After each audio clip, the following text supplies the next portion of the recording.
Hello and welcome to the two-man power trip of wrestling on the latest podcast. I am your host, JP John Poz. With me today, of course, is the former WWF and WCW head writer, former WCW World Heavyweight Champion, Vince Russo. Vince, welcome back. How you doing? What is going on, my friend John? How are you doing?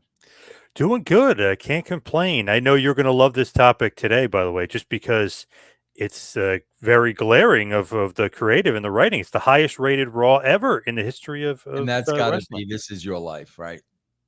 No, this is 5/10/99. So this is May 10th, 99. Different Raw. Really? Wow. Yes. Okay. Yes. This is overall the highest rated. I think that's the highest rated segment ever in history. Yeah. Yes. That's it. That's it. And so bro, I'll be honest with you. I'm not even sure what episode it is. I always knew about the highest rated segment. I know that. I do not know what episode this is. Oh, I'll tell you, bro, what's not looking good these days, John. What is that? John, these AEW ratings. John, this show started at 1.4 million viewers. Yes. We have lost half of our audience, bro. Yeah, more now. John, I say this all the time. I want to pick you. Can me and you talk a little bit before we get into the show? Yeah. I want to pick your brain a little bit.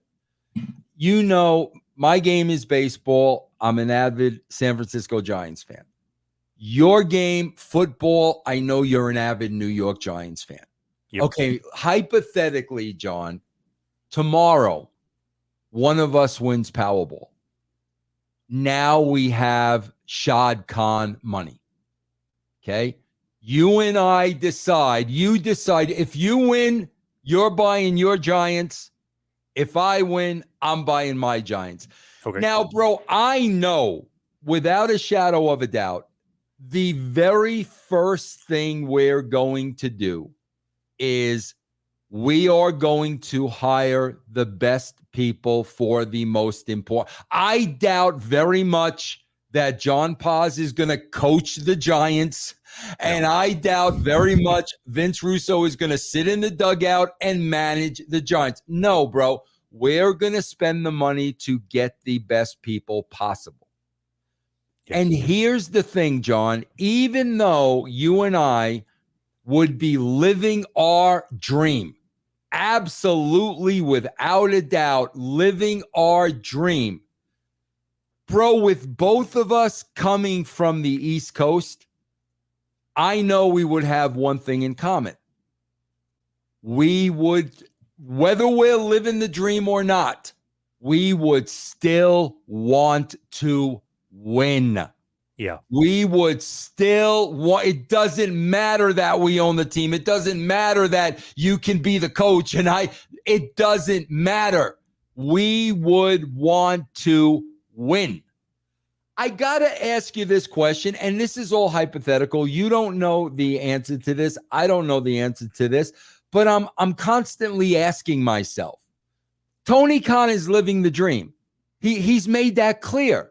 You know, I was doing fantasy booking when I was 10 years old, and my father became a billionaire, and I had the money to buy my own wrestling company. And John, I still say to this day, I don't care what anybody says.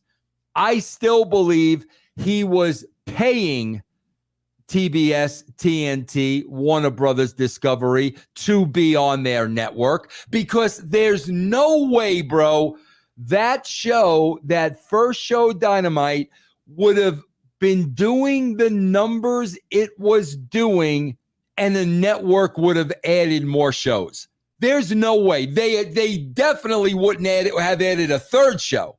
But if you've got a guy doubling the money that you would make for advertising to keep giving you airtime, bro, that network's going to take the money. And there's no doubt in my mind that's what was happening.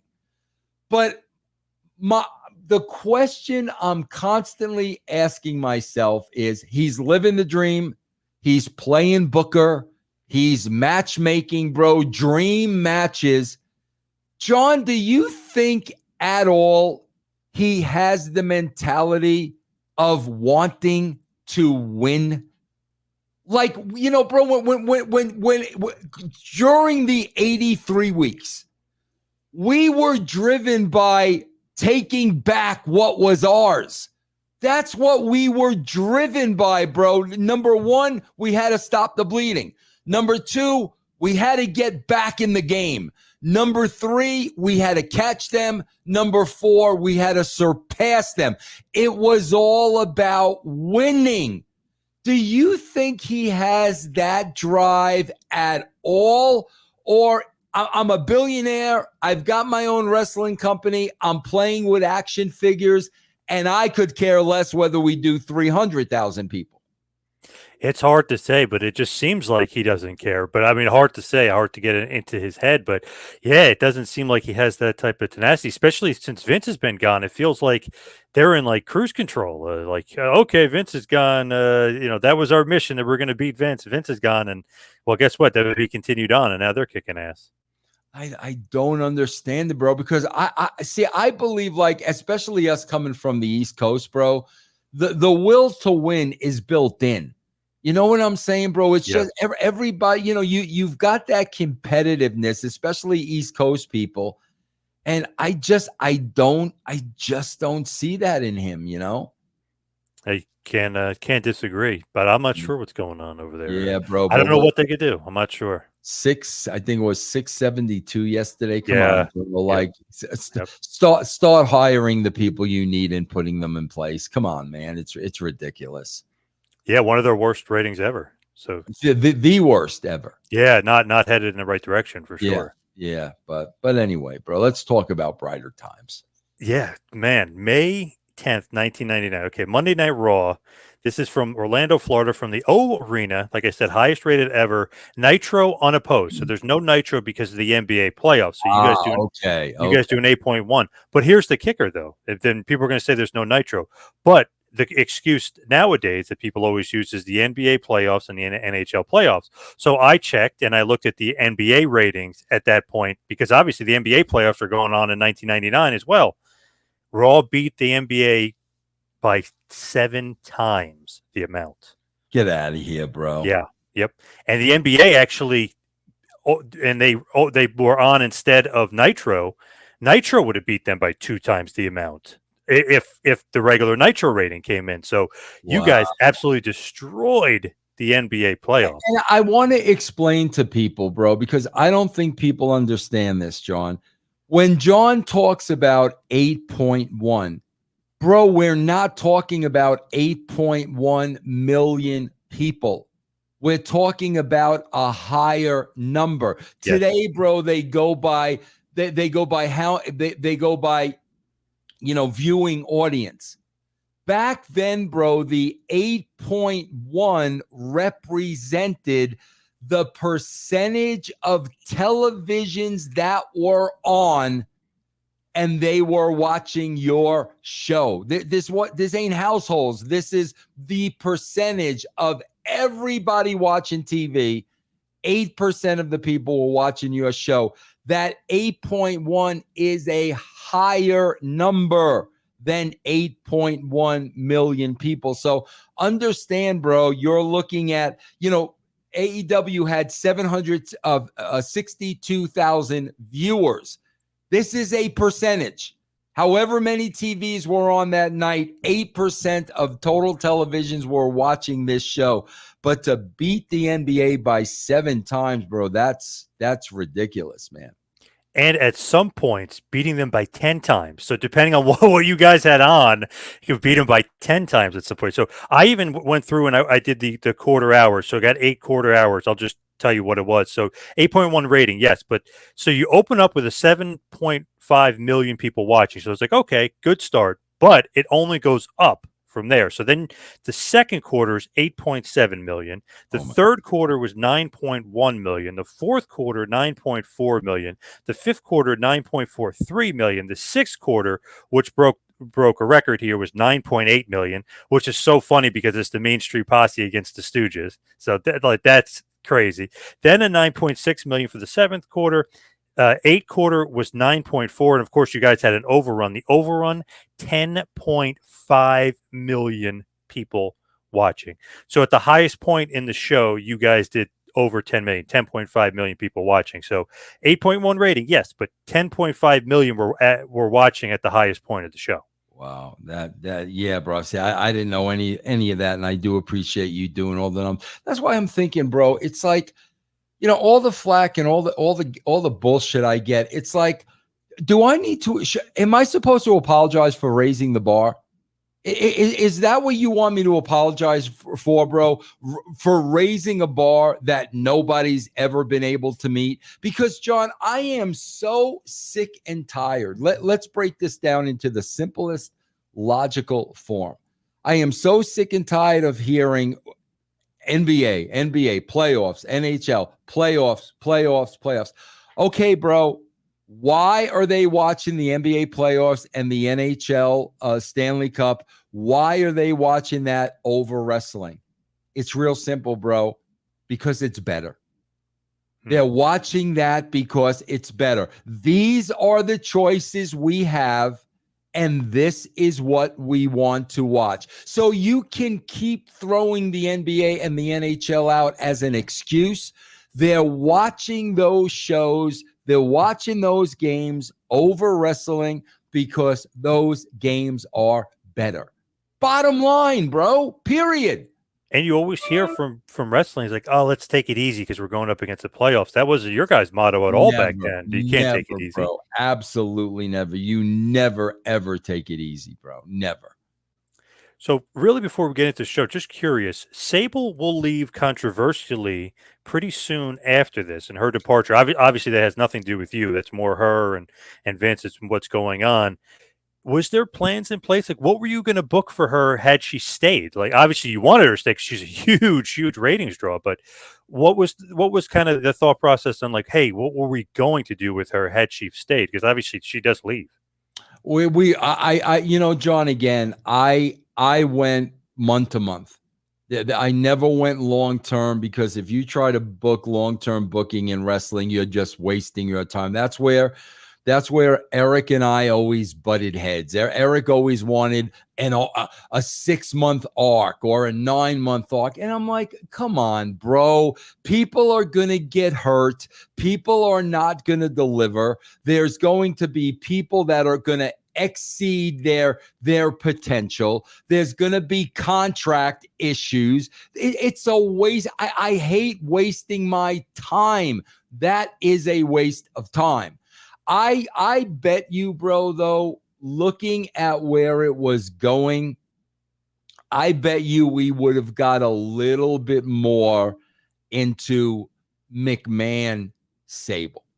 And, Vince trying to put a woman in her place who was getting bigger than the company. Because if you remember that one scene where Vince said something to her in the ring and he turned his back and she shot him the double middle fingers. If you remember that, yeah. I really believe, bro, that's probably the direction we would have went in with her. She was becoming bigger than the business, and Vince had to kind of put her in check.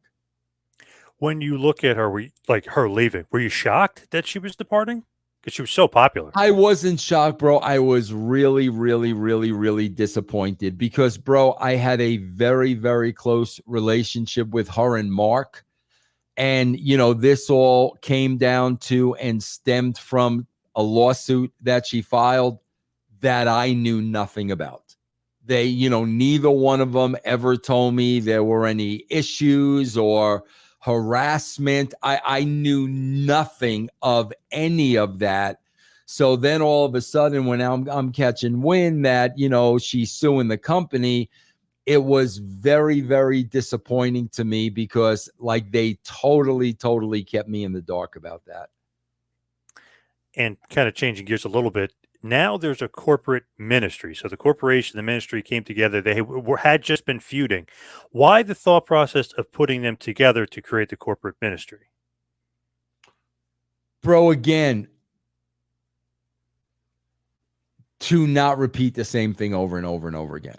Always wanting to give it a new look. I mean, that bro, that was my style of writing, man. I would rather something die on the vine with it being something new than something we'd seen a million times before. So combining these two entities is now a new look, a whole set of storylines, new avenues now open up. And as a writer, it just gives you a lot more to play with. Do you think that this was like there's a good direction just as far as putting them together creatively, because they had just been feuding? Do you think that it makes sense, or do you think that you kind of made it make sense? You know what I mean? Like, is that a good thing to do, to have two guys feuding, then they start teaming? Well, I think it made sense, bro, because at the end of the day, it was all about Vince McMahon and his power. I mean, that's what it was really all about. Vince and his power. And bro, you saw when Vince had a buddy up to Taker to take out Austin, he buddied up to Taker. When he had a buddy up to Kane, that's what Vince did. So it fits the storylines, bro, because it's like, this guy will do anything, bro. He will make a deal with the devil, do anything in order to get rid of Austin. To me, the baby faces are stacked now, because Rock is now a face after Backlash, after losing to Austin. The corporation turns on him, and obviously they create the corporate ministry. Triple H is getting a big push. Undertaker's the big heel, but I feel like Austin and Rock as the two big baby faces, a little lopsided, no? I mean, those are your two big guns, or is that okay to have that? I think it's totally okay, bro, because knock on wood, those two guys were larger than life. You know, they weren't mid-card baby faces. They were bona fide stars, bro. So I thought that was totally fine. So this Raw opens up with a video package showing how the corporate ministry basically beat the hell out of Austin and The Rock the week before, threw him through some tables, really just destroyed them, kind of putting Undertaker and Triple H at somewhat of an advantage there. And obviously Rock and Austin, being these sympathetic baby faces, kind of needing to come up and get their revenge on the corporate ministry. So then they show the corporate ministry entering the business, entering the building, then the Union with Vince entering the building. What the hell is this Union thing, man? What is the Union thing, bro? Please refresh my memory, man. So they all have 2x4s like Hacksaw Jim Duggan. like Sylvester Stallone in Fists. Remember Fists? Yes. Oh my God. Yeah. Fists. Yes. What are we? Yeah, that's what it sounds like to me. Yes. Is that the inspiration behind them? So it's Shamrock, Big Show, Mankind, and Test with Vince as the Union. They're babyface. I love it, bro. Yes. Wow. So Fist really was the inspiration. Oh, absolutely, bro. I just quoted the movie. What are we? Yeah, okay. What are we? Yes, absolutely, bro. Sylvester Stallone rolled up his sleeves. Absolutely, bro. Yeah. I was just watching that Sly documentary. It's funny. He kind of rips. Great. That's kind of rips on. Well, they rip on Fist a little bit because it didn't do box office like he thought it was going to do. Yeah, but it was still a good movie. Good movie. Yeah. So of course, Thorn in Your Eye, the great intro video hits. The pyro is going off, and one thing I noticed, there is like 10 million signs in the crowd. I mean, it is nuts, bro. What do you think? What was that phenomena? Because bro, I review the shows for Russo's brand. And everybody's got what I would love to know, because I don't know the answer to this. I would love to know what triggered that, because I have no idea. It had to start somewhere. Yeah, I have no idea, but me and my friends, we used to do that. We used to bring signs to the show. I don't even know why. Yeah, bro. And some of the signs were so freaking creative, bro. I'll never forget, bro. One of the greatest signs I ever saw in wrestling is, bro, I was at the Garden. You will appreciate this, John. I was at the Garden the first time Hogan and Savage had a match. Oh, nice. Bro, the Garden shook. The garden was shaking. That's how hot it was. And I'll never forget, bro. Somebody had a sign in the crowd that said, Elizabeth is a Butana. You know what a Butana is, right? No, what the hell is that? Butana is whore in Italian. In Italian. And somebody had, Elizabeth is a Butana, and I'll never forget that sign. But, bro, the signs were a phenomenon. I have no idea how that started. Crazy, absolutely nuts with the signs. And by the way, Monica Seles, the tennis legend, is in the crowd. Yes, she's in the crowd. Interesting. Yes. Wow. First matchup, Billy Gunn, the newly christened heel Billy Gunn versus Kane, who's a babyface, also is a tag team champion with X-Pac, goes to a no contest in 5 minutes. Interesting to note that a female plant had run out from the crowd before the match started and gives Billy Gunn a kiss. Some like pretty blonde girl. It's what was it? Just make him seem like he's like this like huge star that the people are jumping over the. Yeah, exactly. Yeah. See, Okay, see, that's the thing, bro. Like, whether or not that it worked or not, you still see which character development. That's why we're doing. That's the only reason we're doing it, to develop Billy's character. And like I said, whether it worked or not, if it worked, great. If it didn't, okay, we need to do something different next time. But you see, the effort is in trying to build a guy's character. He loved it. He was loving it. He did the shoulder shrug. Oh, Yeah, I'm just a right. man, I'm Yeah. You got all these hot girls even climbing over the barricade to get to me. Yeah. So then after the match, after it goes to no contest, Kane actually gets his foot stuck in the rope. Billy Gunn's beating him up. Road Dogg and X-Pac kind of come out trying to make a little bit of a save. Road Dogg and Billy Gunn fight to the back. Funny part, though, Road Dogg has no shoes on, so he comes out in his socks. Do you remember what the hell? What did he didn't know it was his time to come out? Bro, they used to love that, because as soon as you said that, I remember. Bro, do you remember when they came out filled with soap suds? Yeah, like they were just in the shower. Exactly. So that's them, bro. That's them doing that shit, which I think is entertaining as hell. JR is great. As soon as he sees this, he's got no shoes on. Yeah. I remember I just watched an episode, bro. This is attention to detail. I just watched an episode a couple of weeks ago where X-Pac pissed in Double J's boots in the back, and Double J comes out barefoot. I mean, that's detail, bro. That's they don't even think about stuff like that anymore.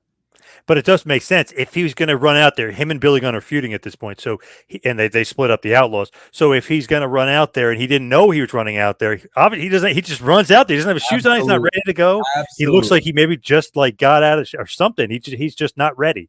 So he just ran out there. Absolutely. Yep. Then after that, D'Lo Brown and Mark Henry beat up X-Pac and Kane, which is obviously setting up their tag team title match for the next pay-per-view, which is Over the Edge. So you're accomplishing two things here. Road Dogg and Billy Gunn feud, and they fight into the crowd. And then X-Pac and Kane are getting beat up by D'Lo and Mark Henry, who are the next tag team title contenders. It's just funny, bro, to see, just how much business we're doing the first, 10 minutes of the show.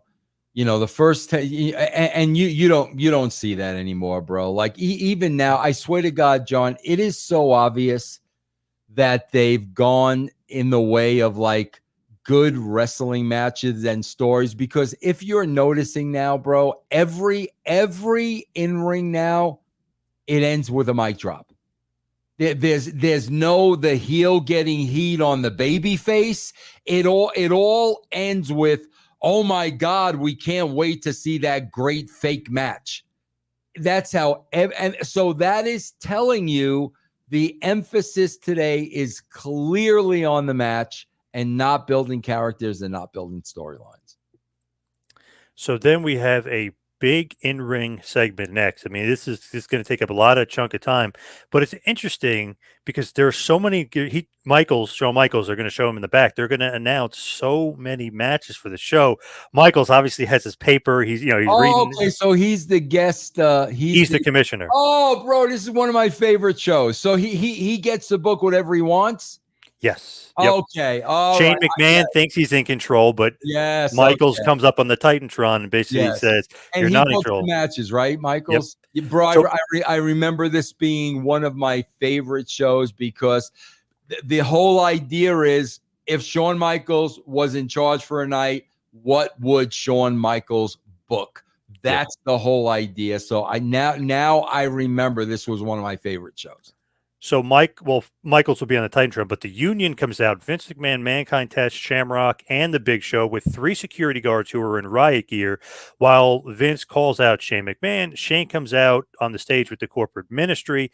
Then we see Shawn Michaels interrupting Shane, who's saying he's in charge, and they show him on the Titantron. He's kind of pretending he's not in the building, which we'll get to in a second. But he starts announcing all the matches. Vince will now be the second referee in the Austin Undertaker match at Over the Edge. Shane had already announced he's the first referee, so now evening the odds there. But so you think, Vince is a babyface, so you think right now evening the odds. He then announces Farouk versus Bradshaw in a lumberjack, with all the lumberjacks being the Union.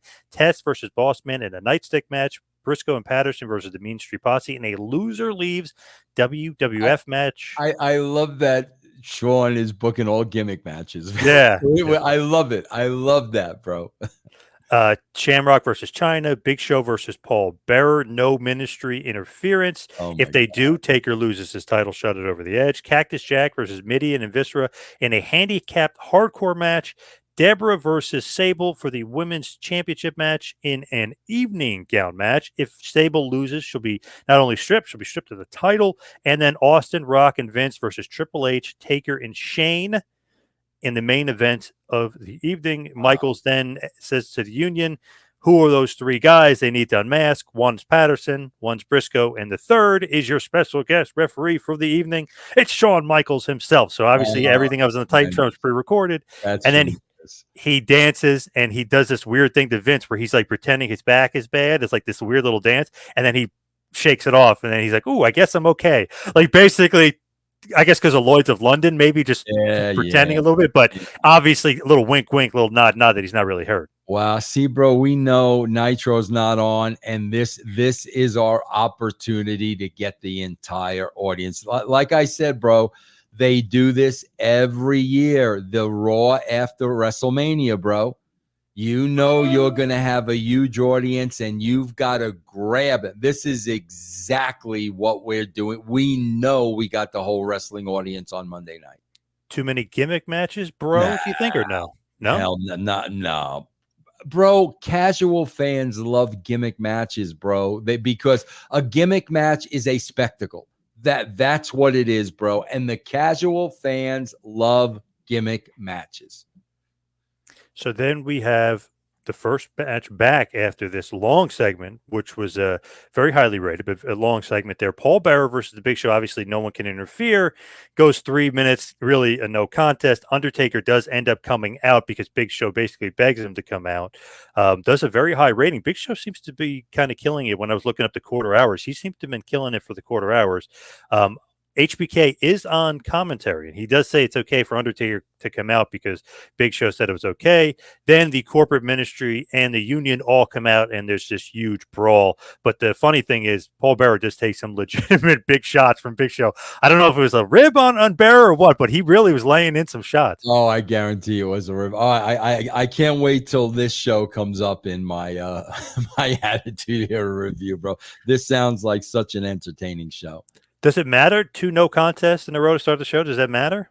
Bro, none of that. We've talked ourselves into thinking this shit. None of that matters, bro. The casual audience wants to be entertained for 2 hours. That's all they want, bro. So Big Show is getting some quarter hour numbers from what I've been looking at. Him and Undertaker from like a week before to huge numbers. And obviously the crowd was pretty into him.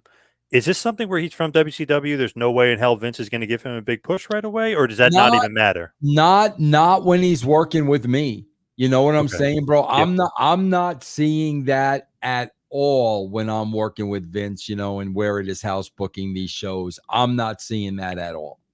Because to me, when WCW was hot, he was a big star for them. So him coming over was a huge signing and like, wow, what a coup. And I know you guys were starting to kick ass and take names and take over, but that's like a big name you got from WCW. Yeah, but it's also, bro, how does Vince McMahon look at the Big Show and not see money? You know what I'm saying, bro? He's not like a regular guy. This is a freak of nature. How is Vince, you know, gonna book him that way? So no, bro, he never got that treatment when I was there. Next up, Sable versus Deborah for the women's title.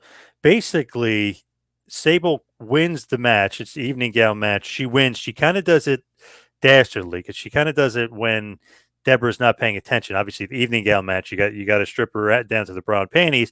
So she cuts a promo beforehand, does her little grind dance. The crowd, obviously she comes up in Nicole Bass, so she's a heel or trying to be a heel. So she's really getting booed a little bit, but you could tell a lot of interest in this from a lot of fans. Obviously, evening gown with her and Deborah, both looking like $1,000,000. There's going to be a lot of interest. It did a good quarter-hour rating as Yeah. well. Val Venus comes out, then basically Sable strips Deborah when she's not really paying attention, technically wins in 50 seconds or 45 seconds, technically wins. She's still the champion.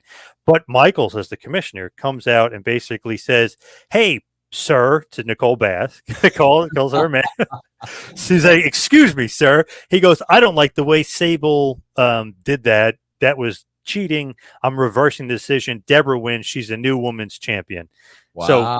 So Deborah ends up winning, even though technically Sable really won. Much to the crowd's happiness, they were very happy about that. And Val Venus is out there when he turns around and goes up the ramp.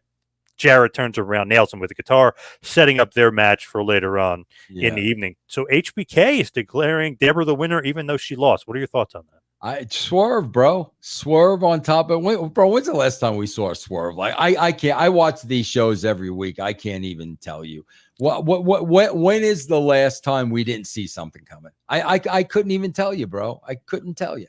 Plus, Sable's on the way out, right? She can't be women's champ. Yeah. So then next up, this has got to be your favorite. It is a coal miner's nightstick on a pole match. On a pole match. You love those gimmick matches on the pole. Test loses to Big Boss Man. The match goes about 7 minutes. Boss Man does a little bit of cheating, a little bit of trickery there, a little bit of cheating to win, but Boss Man gets the win. Okay, match went about 7 minutes. Are you loving the pole match? Bro, listen, people go crazy with the pole matches, bro. If anybody really, I swear, maybe you do this, John, because the way you crunch the numbers for this show is beautiful, bro. Do you understand if anybody took a minute to figure out how many matches I booked in my entire career and how many of them were pole matches? Bro, you'd have about 0.5%. It's bro. Again, I'm not going to argue the stupid pole match thing. I can literally remember on one hand how many pole matches I booked. So to think there was a pole match every single week, trust me, bro. I sit there and I watch the Attitude Era week after week after week after week after week. I don't think I've seen one pole match once because they think of, oh, Vince booked Viagra on a pole and Judy Bagwell on a forklift. So he was always booking pole. No, bro, I wasn't always booking pole matches. I was only booking a pole match when it was called for. Next up, we have Val Venus, who's cutting a backstage promo. He's talking about his match later on in the evening. He's talking to Michael Cole. Seems like that's just kind of par for the course, which sometimes they do, sometimes they don't nowadays. But par for the course, he's popping up the match later. He's going to get revenge on Jarrett for the guitar shot as well. So he's promoting the match for later on. Yeah. Then we have Cactus Jack defeating Midian and Viscera in a hardcore handicap match. Match goes 4 minutes, 30 seconds. Interesting, though. Michaels was on Mankind's side, who's part of the union, but he's like, oh, I'm going to put you in a handicap match, which you would think would be to the detriment of him, but it didn't matter because he was doing the Cactus Jack persona, the king of hardcore, and it didn't matter, and he wins anyway. Yeah, again, bro, I always talk about staying true to a character. What would Shawn do if he was in charge? And the bottom line is Shawn would do whatever the hell Shawn wanted to do. And I think that's what you're seeing in this show. And that's all part of character development, bro. Nobody's going to tell this guy what to do. Nobody's going to keep him in line. Shawn's going to go out there and do what Shawn wants to do. Now, this is going to be the most random thing you've probably ever heard. You probably are not going to remember this, but it's super funny because there's no mention of it, but by the announcers, no one even picks up on it. But it's very weird because it's clear in the camera. When Cactus Jack initially comes out, he brings 2 basketballs, and they're laying by the ringside area. Bruce Pritchard, after the match, comes running down, sprinting. You could tell it's not part of the story. He comes running down, sprinting down. He picks up the basketballs and he runs to the back. Do you have any recollection of why he did this? Did he not want the fans to grab the basketball and start throwing it around? Or what the hell was this about? That's a good question, bro. I have no idea, John. That's the first time that I'm ever hearing of that. I have no idea, bro. It's just so weird. It's like, wow, he really didn't want a fan or something to grab Well, the either basketball. that or could they have been signed basketballs and No, somebody? Cactus Jack literally just grabbed them from the outside or from the back and just brought them out with him and like used them in the match and stuff. So it wasn't like anything to it. He just for some reason took them and ran them to the back. I have no idea. That's weird. That Vince is probably like, like, get those damn basketballs. I wish somebody would ask Bruce that. Yeah, somebody needs to ask Bruce.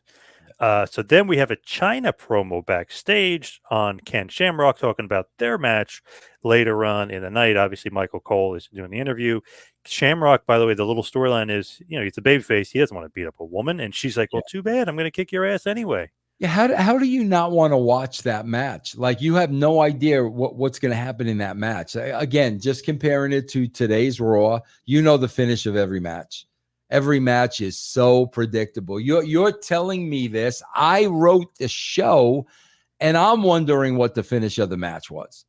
Right. Next up, we have Steve Blackman, a little vignette for Blackman. What did you think about Blackman, his gimmick, and what do you think? Like, it's all like fast music, karate, him showing how he's legit, a shooter. What did you think about Blackman, the vignette, and just maybe him coming in and his character? Yeah, no, bro. Blackman was as real deal as it gets, as real as it gets. But again, bro, like I said, you got to have all the tools, man, in wrestling. And if you lack one of the tools, that's going to hurt your career. And man, it just seemed, Blackman, Severn, all those legitimate badasses were just not good on the mic, with the exception of Shamrock. Shamrock was great. I thought Shamrock cut a good promo.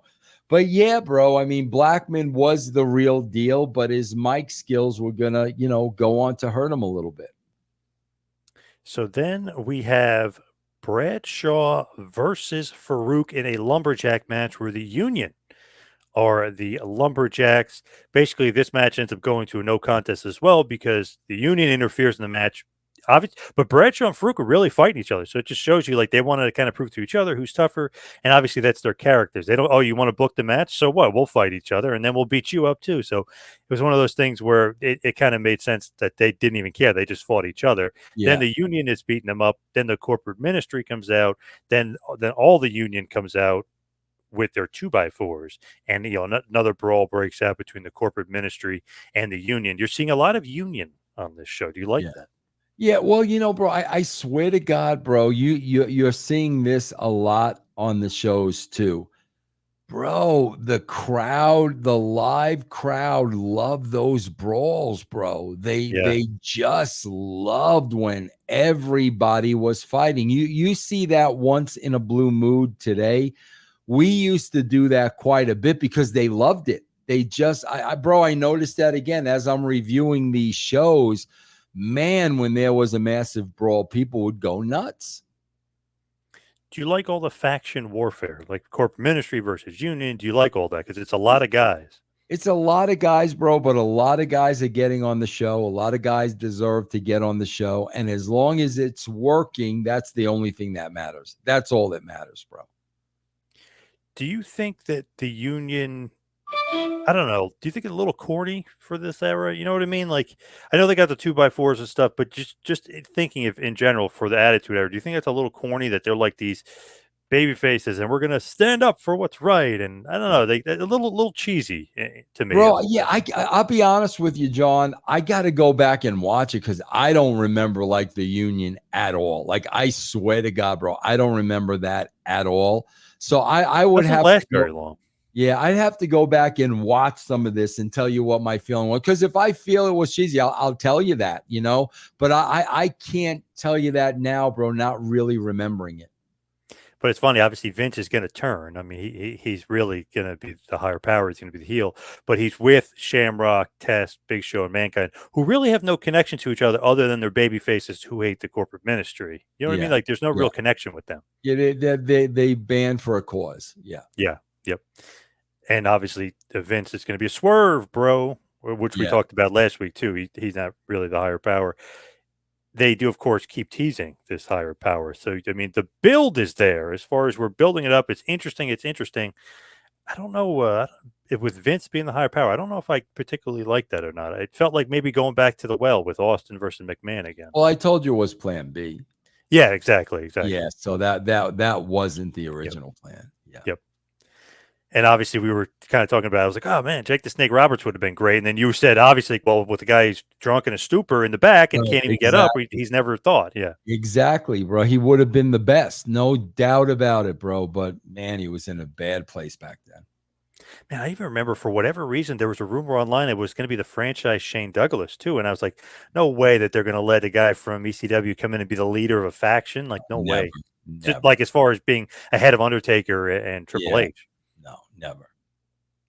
So then here we go. Huge rating, 9.8 on the quarter hour rating for The Loser Leaves WWF, The Stooges, Pat Patterson and Gerald Briscoe. Bro, I believe because Disco talks. No. This was unopposed, but bro, Disco talks about this all the time. There was a main event on Nitro at one point.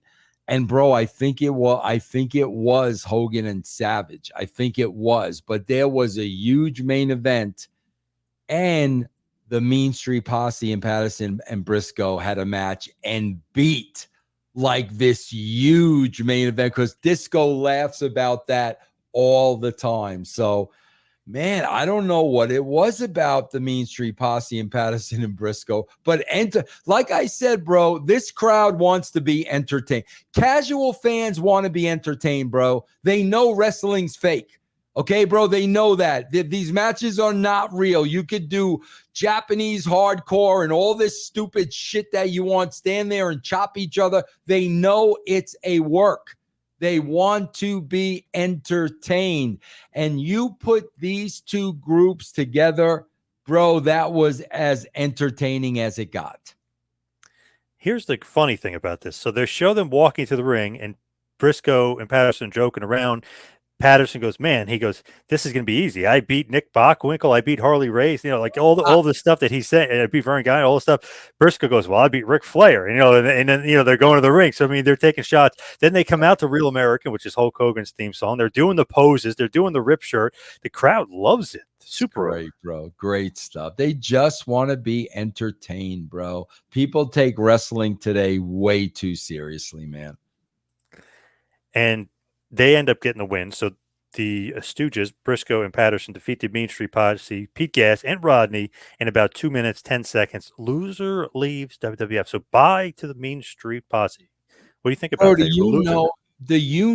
I think we talked about this, John, but do you know the Main Street Posse were never, ever supposed to be wrestlers, bro? What happened was when we were developing the character Shane McMahon, I told Shane to legitimately get a couple of his friends that could put over what a tough guy he was, this, that, and the other thing, right? So, bro, they produced that stuff at the TV facility without me. I was not there. So I saw that air on TV, and I'm like, bro, these guys are naturals. Like there is no way. And bro, they had not ever been in a wrestling ring. And I went back to Shane and I'm like, bro, you got to see if those guys want to learn how to work. They want to train. They need to be on the show. So, bro, they were just supposed to be a one and done. Like that was it. But oh my God, they were such naturals, man. Unbelievable. It is so funny to think about it because Pete Gas, I mean, he's a big dude. I mean, Rodney was in pretty shape. I think at one point, Willie Green, I think was one of those guys. But Joey Abs was a legit wrestler that you guys put in the group to Yeah, make it yeah, yeah, obviously a bit more legit. But it's yeah. crazy though, man. The ratings that they would get, they were over like Crazy, Rover as heels. crazy, bro. They were heels that people wanted them to, I mean, later on, people wanted them to see get their asses kicked. And Pete Gas, I remember years ago, I interviewed him. He was telling me about taking like legit chair shots. He didn't know like block it or whatever. I He's just like, know. okay. I know exactly, bro. Yeah. He basically had very minimal training. He's just doing whatever, and everybody's kicking his ass, giving him the Yeah. finishers. He doesn't know. Yeah. Yeah. That's great, bro. Yeah. But they were over, man. They were super, super duper over. Yeah. Then we have a Ken Shamrock backstage promo for his match later versus China. He's not thrilled with the match. He said he doesn't want to hit a woman. It's not how he was raised. He doesn't know what he's going to do. And Michael Cole says, well, it doesn't matter. You got your match. It's coming up. So think about it. So teasing that Shamrock's not going to want to beat her up. Right. Right. Which is in his character. Then we have a Jeff Jarrett with Deborah, who, by the way, kind of turned on Val Venus. Val Venus thinks that he's got Deborah, in his crosshairs. He thinks he's going to be able to wheel and deal and wine and dine her, but Jeff Jarrett gets the win in about 8 minutes over Val Venus. Longest match of the night, by the way, by a 8 minutes. margin. 8 minutes. Yeah. And Jeff gets the win. He cheats, of course, but he gets the win thanks to Deborah. You like that? You like Jeff getting the win here over Val Venus, the baby. I like swerves, bro. Yeah. Do you think that Deborah was over because she takes off the jacket and the people go crazy? I people think go so. crazy for her. Yeah, bro. She was beautiful, beautiful, beautiful woman. Absolutely. I love the teasing of the Val Venus, though. He's like, oh, this pretty woman, this pretty blonde. Like, I'm going to get with her. And obviously, Jarrett knows it's a trick. He's going to do it. All character development, bro. That's all it is. Yep. So really getting a lot of heat on Jarrett because he beat Val Venus up earlier with the guitar shot. And then here you think he might get his comeuppance. No, he gets the win, too. So nice heat development here. Heat on the heels, bro. You got to have heat on the heels to get the baby faces over. Any possible thought on more of a push for Jarrett? I know we talked about this before, but no, he seems to be pretty over as a heel. I mean, they absolutely hated as a heel. Yeah, no, bro. Again, I just think Vince always viewed Jeff as a good hand. I really believe that. But Jeff was a pro's pro, bro. I mean, he still is a pro today, man. He was a pro through and through. All right, this is going to be the weirdest segment of the show. Beaver Cleavage. A vignette with Beaver Cleavage. His mom is helping him clean up his scraped knee. Obviously, it's in black and white. It's supposed to be a little Beaver Cleaver here-ish of it. His mom, he then says his mom is the expert on working on her knees. What is up with Beaver Cleavage? What is this? What is going on? Is this like a incest angle? What the hell is this? Bro, would you rather have Beaver Cleavage or this? Yeet. No yeet. Yeet. No yeet. What would you rather have? Bro, she was never his mom. These people are such idiots and so freaking gullible, bro. A little bit young to be. They're like the same age. They were working like, give me a freaking incest angle. Like, come on, bro. But bro, people couldn't handle it, so we had to put the kibosh on it, bro. But today we have yeet, no yeet, yeet, no yeet. Yeah, we've got that today, bro. Yeah. What about Beaver Cleavage though? Like, what's going on with this? Like, who thought of this? Me. What's the gimmick? Like, he's just like this weirdo, like stuck in the 50s guy. Like, they're playing mind games with people, bro. They really wanted people to believe they were mother and son, and whether they were doing something they should have not been doing or not, they were just really creeping people out and getting in the heads of people, bro. It's like a demonic Leave It to Beaver. I mean, that was the whole, remember what was his mother's name? Oh my God, what was her name? But if anybody saw the Leave It to Beaver show, it was such a white bread family. Yeah. And I mean, this was the complete opposite of that. So it's a parody, but it's a parody if it were the devil. And that was the angle. It's just one of those things where they're obviously around the same age. So Yeah, right. Bro, if it would have played out, sometimes you gotta let shit play out. But there was such a backlash that you never gave it the opportunity to play out. I don't regret, like, bro, there's nothing outside of the JR Oklahoma thing. There's nothing I ever wrote or I ever did that I regret. Nothing, bro. Nothing. Because I will say it again. I'd rather try something new that doesn't work than repeat the same old shit over and over and over and over again. June, by the way, June Cleaver. June, thank you. There it is. Yes, June. Yes, June Cleaver. Then we have China versus Ken. Shamrock China is out there with Triple H. Basically, they fight to a no contest because Ken won't fight. He won't do it. Triple H is egging him on. So then finally he just snaps, beats up Triple H, beats up China, and then kind of regrets it. And it kind of like goes off. So it's kind of like one of those things where it doesn't really get started, but they pushed his buttons to a certain point and he suplexes her, beats her up, and then leaves because he's so upset. And that's the Ken Shamrock character. How many times did we see Shamrock snap, bro? That's Shamrock's character. You know what buttons to push. This guy's going to lose his temper and wind up beating himself in the long run. That's the character. 4 no contests in one show. Do you have a problem with that? Not at all, bro. Bro, look at the number of this show. You're answering your own question, John, which is a beautiful thing. This is the proof, bro. Casual fans don't give a shit about any of that stuff. They know this is fake. That's the point.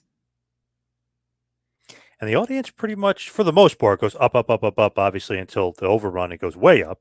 But so then we have the main event of the evening. Before they showed in the back, they showed Austin in his locker room, Vince in his locker room, The Rock in his locker room, showing them in separate locker rooms, and then kind of showing that the corporate ministry was together in their own locker room. So creating the idea of tension that why are they in 3 separate locker rooms? How are they going to coexist versus a team that's in their own locker room, talking about strategy and everything else. So interesting little dynamic that you guys kind of teased throughout the show. Oh, absolutely. And again, bro, staying true to character. These guys at the core don't like each other.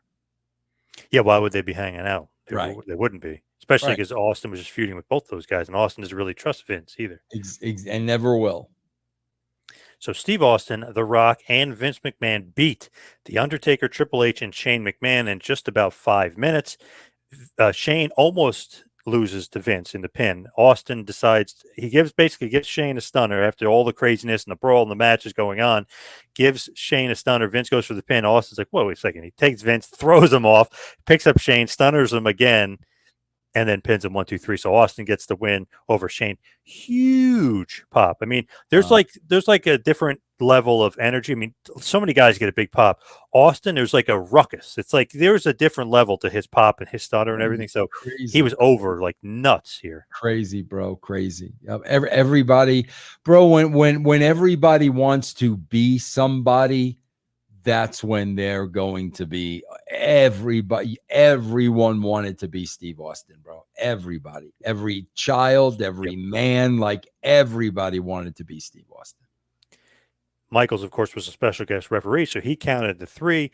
Then afterwards, Austin calls for some beer he wants to drink, and him and HBK are basically drinking the beers in the ring on separate turnbuckles as we end the show at 10.5 million fans for the overrun and a very happy crowd here as Austin wins and gets the big moment at the end. The crowd was nuts for Austin. I can't wait to watch this show, bro. What's the date of this show? May 5/10, so May 10th, 1999. Well, I can't wait to see that show. That's amazing. So you're loving this. You're loving the thoughts on the show. Like everything is great. Everything. You don't mind Beaver Cleavage. You don't mind the. You don't mind the Union. You don't mind. I'm sure because I do this every time I watch an Attitude Era show, bro. I am positive, John. When I watch this show, there will be things I don't like. Bro, all the shows that I wrote and I go back and watch, I always point out the things I don't like. the things I would have done differently. Maybe there was too much of this. I've got no problem with that. So when I go back and when I get to this show, there will be things on this show I don't like. Right. Definitely. Yeah, no To doubt. me, No doubt. to me, I know the ratings were huge and it doesn't even matter, but to me, I kind of liked the month before more just because Austin and The Rock and Vince, I mean, the heels, I know you have to change things up. You can't keep just doing the same thing, and you got to, do some swerves and do some different things, change up. For some reason, though, I just liked the month before.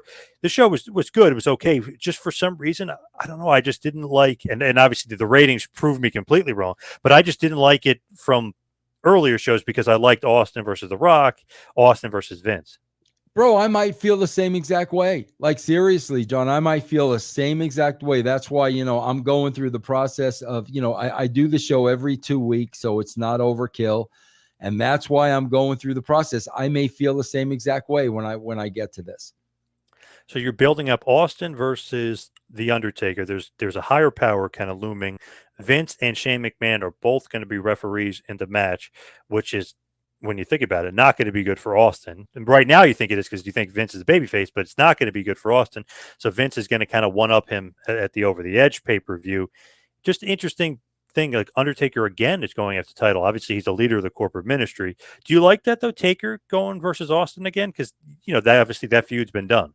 Oh, yeah, no, bro. Yeah, bro, because, through storyline, you can bring back matches and they'll now have a new meaning.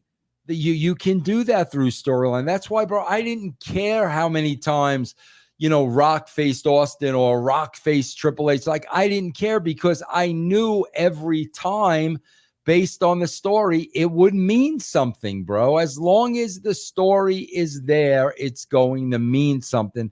So it doesn't matter how many times you book it. It's if you keep booking the same match with no story, then it gets old. So Over the Edge is really going to be Undertaker Austin feuding, Billy Gunn Road Dogg feuding, X-Pac and Kane versus D'Lo Brown and Mark Henry. Then you have Triple H versus The Rock as well, with basically two guys on the upper mid card, really main event, that are about to break into the main event scene. So I mean, you guys have built up a lot of stuff. Obviously, Jared and Valvinus will still be feuding, but you guys are building up a lot of stuff. Corporate ministry is being built up, and you have a higher power on the way. So creatively, you like where you're at, especially ratings wise. You guys like where you're at. Oh, absolutely. Yep, absolutely. And definitely took advantage of having the entire audience that night. Yep. Absolutely. Yep. That's one of the things too, because Nitro the week before got a 3.4, which is pretty good. I mean, people would literally kill for that today, obviously. You guys got a 6.4. Then this week you got an 8.1. Then the next week after this, you guys get a 6.4 again, Nitro 3.8. So, I mean, you're still kicking, still almost doubling their audience. So, I mean, still kicking ass and taking names, but you could see once you get the full audience, you're getting 10.5 million viewers at the highest level. Absolutely. Yeah, bro. I'll never forget, man. And I've said this before, John, when we were at a TV and me and Vince were talking and Kevin Dunn had gotten the ratings before us. And Kevin Dunn, who had been in the business for a long time, came up to me and Vince and said, I never thought I'd see the day where over 10 million people were watching wrestling on a Monday night. Think about that, bro. Yep. Think about that. And that's why you're going to look at 652,000 to, like, really, bro? That's not a pimple on the ass of those numbers. Yeah, that it is crazy. I know there, a lot less people have cable and stuff then, but look at sports. So look at the NFL. The NFL did, like, I think 30 million for one game, and I know one of the tops was Cowboys on Thanksgiving. I know it's Thanksgiving with people home, but it did 45 million people. So I mean, obviously that's the cable stuff, and it's quote unquote sports, and you could put wrestling in with sports and sports entertainment, but that doesn't affect the NFL at all. I mean, their ratings proof. I mean, they just dominate. Absolutely, bro. Absolutely. Yep. So the highest rated Raw, many people say your crowning achievement. Would you call this your crowning achievement, the highest rated Raw? Yeah, bro, because I think it was me booking the show through Shawn. You know what I'm saying? It was. I mean, it was literally Vince Russo, a casual wrestling fan who loves entertainment, getting to book this show from beginning to end through Shawn Michaels. Was a lot of fun, bro. All right, let's head towards the finish and let's head towards the plugs. You can follow me on Twitter and Instagram at 2Man Power Trip. Vince, what do you got? Guys, if you've never been a Patreon member, you can see it right there on the screen. If you've never subscribed to Patreon, you can go there right now, patreon.com/Russo TWC, and get a free week of the brand. You could sample all our shows for a week. It costs you absolutely nothing. Patreon.com/Russo TWC. And check out Breaking Down the Attitude Era on there as well for more Attitude Era breakdown, which arguably the greatest era in the history of the business. Well, I love this week, bro. Taker was on Busted Open. And he said, I'm not going to ever say there was a better era than the Attitude Era, which that really meant a lot to me coming from him, bro, because he's still affiliated with the WWE, still working for the WWE, but is saying, I'm not going to say today's product was better than that. I'm not going to say that. And was just on Mania. So yeah. So that was that meant a lot to me. Nice. All right. Thank you, Vince. Thank you, everybody out there, for listening. See you right back here next time. Have a good one, folks.